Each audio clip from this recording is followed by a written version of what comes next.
Yeah, so I'm Rob Garamani. I'm a full-time wheelchair user who's got a spinal cord injury, so I'm paralysed from my armpits down. I'm director of Mind Over Matter Fitness Limited, which is a personal training company that specialises in working with people with disabilities and health conditions, whether that is sensory, physical, or mental. I also the wheelchair basketball lead for Nottingham, so I coach the Nottingham Lions Wheelchair Basketball Club, and I also do a lot of work with leisure centres and making sure that they are fully accessible. And I've been doing all of this professionally for about 10 years or so. But I've been paralysed for 32 years with lived disability experience. So for me, I guess my addiction has been physical activity. From a young age, I've always loved, sport and fitness. I realised that the stronger and fitter that I was, the easier it was to cope with my disability. The easier it was, getting out of my wheelchair. The easier it was for me to shower. The easier it was for me to get dressed. And because all of those things became easier and quicker, I then had more time to spend in the day doing things I actually wanted to do rather than things I have to do.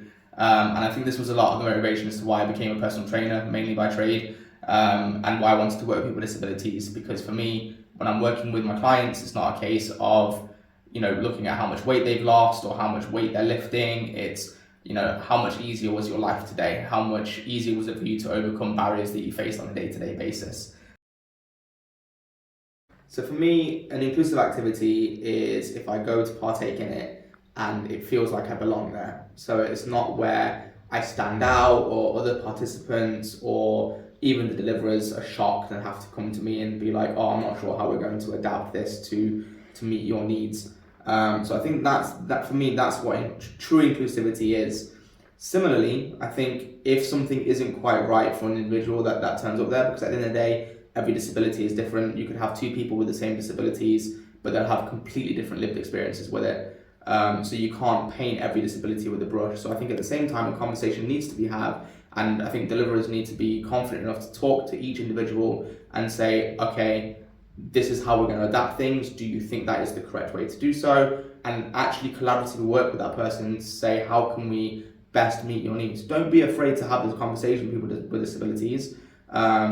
And quite often people will turn up, people with disabilities will turn up to sessions with their friends or their carers or whatever it might be. And please don't talk to the carers, talk directly to the person with disability. And just let them be heard. Like, let them know that they're seen, let them know that they're heard. And don't be afraid to talk to them, I think is the key thing. Open communication is so important.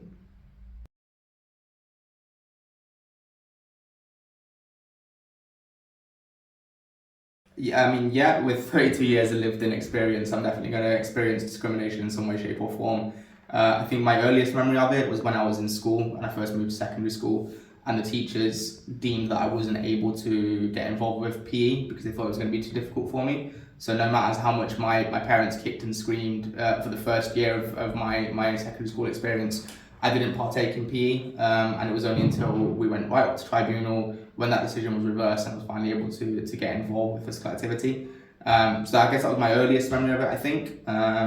We were looking at sport. Prior to me setting up the Wheelchair Basketball Club here in Nottingham in 2015, there hadn't been a wheelchair basketball club in Nottingham for over 30 years. So in terms of discrimination, lack of opportunity is a huge one there. And I think it's really important to make sure that we create these opportunities to ensure that we are not indirectly discriminating against people with disabilities, which is really key.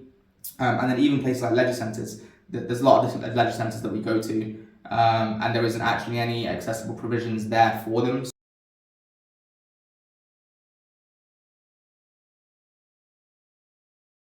So I've touched on it a little bit in the last question in terms of, communicating with a disabled person to make sure that you're planning your programs with their voice and with their ideas at the same time. I think too often things are designed for disabled people but not by disabled people. And I think that is where a lot of places are falling down at the moment, because as empathetic as you want to be, unless you have the lived experience, you'll never fully understand what it's like to face those barriers that disabled people are facing every day. So I think that's really key. I think statistically as well, it shows that the more disabled people you have on your workforce, and especially in physical activity, if someone in a wheelchair, for example, sees the activity being delivered by someone else in a wheelchair, then they can relate to that much more, and they think, okay, if that person can do it, there's no reason that I can't do it either. And I think not just for this generation, but future generations, that breeds more success because you're sparking an interest in someone here, and then you'll see how far they can then take it. Where they think, okay, if they're a coach, there's no reason why I can't become a coach. And then before you know it, you've got so many more opportunities, truly inclusive opportunities, popping up all over the place. And I think, and ultimately, that's what we want. We don't want it to be a novelty. We don't want it to just be only one opportunity.